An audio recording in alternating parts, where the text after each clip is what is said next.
সাইয়েদনা মুসা আলাইহিস সালাম জিজ্ঞেস করলেন, ইয়া রাব্বি, আল্লাহ আপনার কি ঘুমে ধরে না? আল্লাহ বললেন, কোনো কথা বলা যাবে না, দুইটা গ্লাসের ভেতরে পানি নাও, পানি ভর্তি গ্লাস নিয়ে তুর পাহাড়ের উপরে দাঁড়াও। সাইয়েদনা মুসা আলাইহিস সালাম দাঁড়ালেন, আল্লাহরে আবার জিজ্ঞেস করলেন, আল্লাহ আমি জিজ্ঞেস করলাম কি আর আপনি করতে বললেন কি? আল্লাহ বললেন, কথা বলো না, যা বলেছি তাই করো। তো মুসা আলাইহিস সালাম কিছু বলতে পারে না, পানি নিয়ে দাঁড়িয়ে রইলেন। মুসা আলাইহিস সালামকে আল্লাহ বললেন, তুমি দাঁড়িয়ে থাকো, আর ঘুম রে বললেন, ঘুম তুই মুসারে ধর।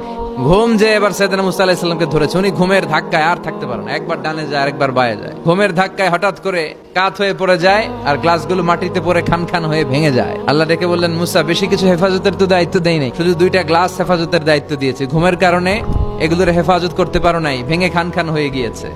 আমি যদি তোমাদের মতো ঘুমিয়ে যেতাম, তাহলে পৃথিবীর সাথে সূর্য লেগে, সূর্যের সাথে চন্দ্র লেগে গোটা মহাবিশ্বটা এভাবে গ্লাসের টুকরার মতো খান খান হয়ে যেত রে মুসা।